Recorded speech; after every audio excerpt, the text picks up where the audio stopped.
Subhanallah, glory be to Allah.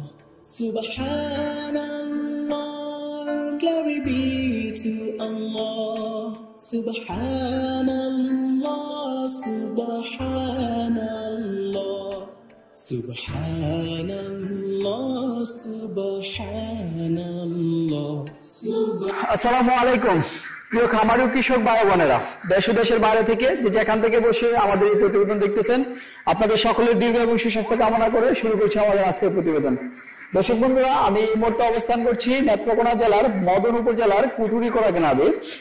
এই গ্রামেরই একজন তরুণ উদ্যোক্তা খায়রুল ভাই আমার পাশে যিনি দাঁড়িয়ে রয়েছেন। খায়রুল ভাই অনেক সুন্দরভাবে একটি হাঁসের খামার গড়ে তুলেছেন। তার এই হাঁসের খামারের নাম দিয়েছেন মায়ের দোয়া হাঁসের খামার এন্ড হ্যাচারি। তার এই মায়ের দোয়া হাঁসের খামার এবং হ্যাচারিতে প্রায় 30-32 হাজারের মতো ছোট বড় মিলিয়ে তিনি হাঁস লালন পালন করতেছেন। আজকে আমি আপনাদেরকে জানানোর চেষ্টা করব যে হাঁস লালন পালন করতে গেলে অনেক সময় অনেক সমস্যার সম্মুখীন হতে হয় এবং হাঁসের বিভিন্ন রোগবালাই হয়ে থাকে। তো সেই রোগবালাই থেকে আপনারা কিভাবে মুক্তি পাবেন এবং হাঁসের রোগবালাই হলে আপনারা কিভাবে চিকিৎসা করবেন সেই সম্পর্কে খায়রুল ভাইয়ের কাছ থেকে জানার চেষ্টা করবো। তাহলে চলেন আমরা খায়রুল ভাইয়ের সাথে কথা বলে হাঁসের রোগবালাই সম্পর্কে বিস্তারিত জানি। বিস্তারিত জানানোর জন্য পুরো সময় জুড়ে থাকবো আমি রিয়াজ আহমেদ তোফাজ্জল। আশা করি আপনারা আমার সাথেই থাকবেন। তো চলেন আমরা শুরু করি। আসসালামু আলাইকুম। ওয়ালাইকুম আসসালাম। কেমন আছেন ভাই? জি ইনশাআল্লাহ ভালো আছি। আপনি ভালো আছেন তো? এই তো আলহামদুলিল্লাহ ভালো আছি। ভাইয়ের নামটা কি? আমার নাম মোহাম্মদ খায়রুল ইসলাম। আমার প্রতিষ্ঠানের নাম হচ্ছে মায়ের দোয়া হাঁসের খামার এন্ড হ্যাচারি। আচ্ছা আচ্ছা, আপনার লোকেশনটা কোথায়? আমাদের বাড়ি গ্রাম কুটিরকোনা, তার আমাদের জেলা নেত্রকোনা। আচ্ছা আচ্ছা, তো খায়রুল ভাই কতদিন যাবত হাঁস লালন পালন করেন? আমি প্রায় এই জায়গাতে প্রায় 30 বছর চলে গেল। 30 বছর চলে। আচ্ছা, আপনার খামারে এখন কত হাজার হাঁস আছে? সব মোট মিলে ছোট বড় মিলে মনে হয় যে আছে 31 থেকে 32 হাজারের মতো আছে। 31 থেকে 32 হাজার মতো হাঁস আছে। আচ্ছা আচ্ছা, এই সবগুলো হাঁসকে আপনি দেখাশোনা করেন? লোক আছে, ছেড়ে লোক বসানো আছে। প্রত্যেকটা ছেড়ে আপনার লোক বসানো আছে। আচ্ছা আচ্ছা, তো খায়রুল ভাই হাঁস লালন পালন করতে গিয়ে আপনারা কি কি সমস্যার সম্মুখীন হন? হাঁস লালন পালন করতে গিয়ে আপনার বলতে গিয়ে সব রোগে আক্রমণ করে। তবে আমাদের একটা হিসাবে এরকম যে আমরা জীবন থেকে ভ্যাকসিনগুলো আমরা দিয়ে রাখি। আচ্ছা, যার ফলে আমাদের হাঁসে কোনো ভাইরাস আশা করি যে কোনো ঢুকে নাই। আর যদি ঢুকে তো দেখা গেল যে সাধারণ ওষুধ ব্যবহার করলেই কাজ করে ইনশাল্লাহ। আচ্ছা, সাধারণ ওষুধ ব্যবহার করবেন? হ্যাঁ। আচ্ছা, হাঁসের সাধারণত কি কি রোগ হয়? বড় সমস্যা হলো আপনার দুইটি, যারা আমরা বলি যারা আমরা ব্ল্যাক রোগ এবং ডাক কলেরা। আচ্ছা, ডাক প্লে আর ডাক কলেরা। আচ্ছা, তো ডাক প্লে এবং ডাক কলেরা রোগের লক্ষণটা কি রকম? মানে লক্ষণটা হচ্ছে মাথা ফুলে যাবে, চোখে পানি করবে আর বসে করবে, মানে আমার ভাঙা ভাঙা লাগবে আর কিরকম।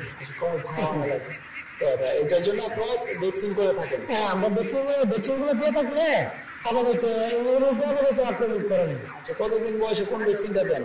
আমরা 0 থেকে যদি আমরা বলি 0 থেকে আমরা 25 দিন, পরেরটা হচ্ছে যে আমরা 45 দিন, তারপরেটা হচ্ছে আমরা 75 দিন। আচ্ছা আচ্ছা, 25 দিনে কোন ভ্যাকসিনটা করেন?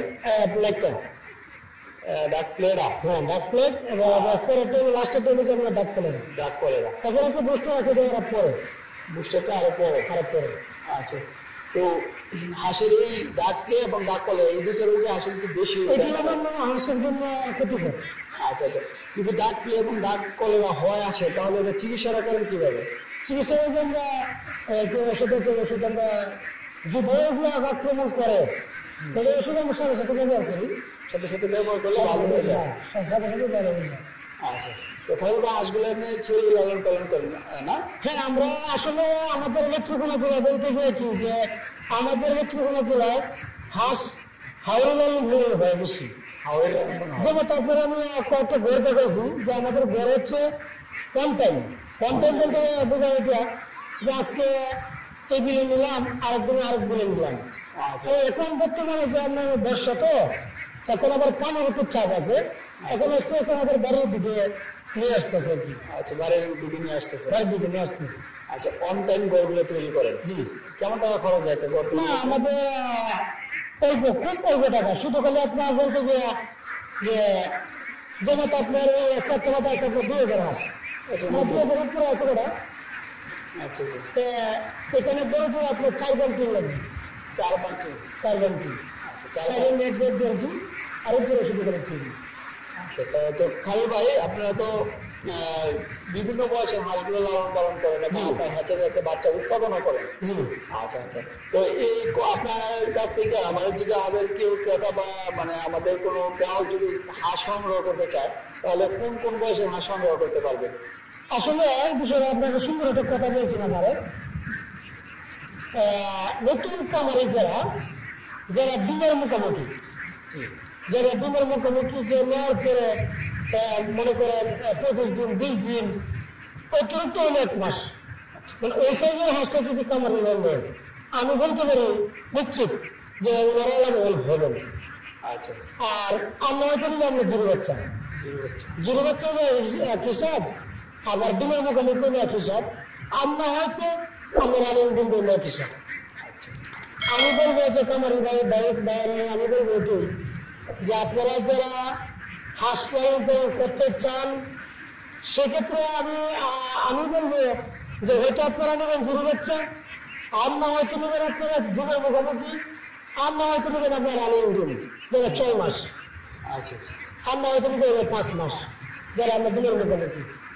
আচ্ছা তো আপনারা যে বাচ্চা মানে বাচ্চা থেকে শুরু করে যে কোনো বয়সের হাঁস আপনারা বিক্রি করে থাকেন, রেট কিরকম রাখেন?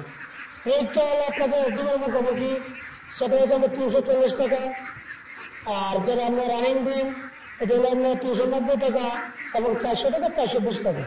আচ্ছা যারা জিরো বাচ্চা এটা যারা আপনার গ্রেড হাসি যারা মহিলা এটা হলো 35 টাকা, আর যারা মহিলা পুরুষ মিলে আবার এনে গ্রেড আছে এটা হলো 30 টাকা, আর শুধু পুরুষ আমরা বিক্রি করি যারা 25 টাকা। শুধু পুরুষ 25 টাকা। 25 টাকা। এটা বাছাই করতে পারেন? হ্যাঁ অবশ্যই আমরা বাছাই করেন। এটা আমরা আসলে এটা করতে করতে আমরা তো প্র্যাকটিক্যাল হয়ে গেছে বললে চলে। আমরা ওটা বাচ্চা ওটার সাথে সাথে আমাদের সেকেন্ড আছে, আপনার সেকেন্ডে পুরুষ এবং মহিলাটা যারা সেকেন্ড সেখানে বাছাই করে তারপর দিয়ে থাকেন। হ্যাঁ তারপর আমরা দিয়ে থাকি। এখানে আরেকটা বিষয় হচ্ছে এখানে আবার আরেকটা বাছাই যারা আপনার পালন পার্টি যারা ওনারা একটু 11 মালটা দিতে হয়, হ্যাঁ 11 মালটা বাছাই করে দিতে হয়। তো খালিল ভাই আসলে লালন পালনে আসলে তেমন মানে বেশি কোনো একটা সমস্যার সম্মুখীন হতে হয় না? না আমাদের মূলত বেশি সমস্যা হলো যে ফটো তো এরকম হয় হইলে যারা আমি কিন্তু সবসময় আমি একটা কথা বলি, আমি দেশে ধরে আমি আগে আমি বলছি এখন আমি বলতে চাই যে যারা আপনারা নতুন কামারে পুরান কামারে হন আপনারা সবসময় থেকে আপনারা চিন্তা করবেন যে আপনারা যারা হাঁস নিতে চান আপনারা যারা অরিজিনাল কামারি এবং অরিজিনাল হাসারিওয়ালা যারা ওনাদের কাছ থেকে নিলে আমি আশা করি যে আপনারা কোনো সময় ব্যর্থ হবেন। এটা কারণটা হচ্ছে দেখেন যে আমরা এখানে অনেক সময় আমরা দেখি আর কি যারা হাঁস নাই এবং এরা কোনো হাসারি নাই এরাই আবার বেঁচে কেনা করতেছে, এরা এই সম্বন্ধে বুঝে না জানে না, আর কখন কি লাগবে ওটাই ওরা বুঝে না, তবে এরা বিক্রি করে ওইটাই ঠিক। তবে আমি দর্শক করে আমি উল্লেখ করে বলতে চাই যারা আপনারা আমার কাছ থেকে নেন কিংবা অন্য একজনের কাছ থেকে নেন তো দিব্য কামারের কাছ থেকে আপনার মালটা ক্রয় করবেন, এটা হলো আমার একান্ত অনুরোধ আপনাদের কাছে। মানে আপনি আমারও পছন্দ করেন আরেকজনকে পছন্দ করেন, আমার মতন কামারিওয়ালা হ্যাঁসারিওয়ালা বহুত আছে, আপনারা যাকে খুশি তার কাছ থেকে নেন। তবে এখানে একটা প্রশ্ন হচ্ছে যারা আপনারা যদি হাঁস নিতে গিয়ে আমার কাছ থেকে না অন্য একজনের কাছ থেকে হাঁস নিতে গিয়ে যদি কোনো আপনারা প্রত্যেকটা হাঁসের সমস্যা হতে পারে, কিভাবে খাওয়া দাওয়া, কিভাবে হাঁস রাখা, কিভাবে চিকিৎসা করা, কিভাবে ওষুধ ব্যবহার করা, আমার কাছ থেকে যদি আপনারা নাও নেন, আমার কাছে যদি কোনো তথ্য জানতে চান সেক্ষেত্রে ইনশাল্লাহ আমি একজন মুসলমান হিসেবে আমি আপনার কথা দিলাম যে আমি এই তথ্যগুলো দিব ইনশাল্লাহ।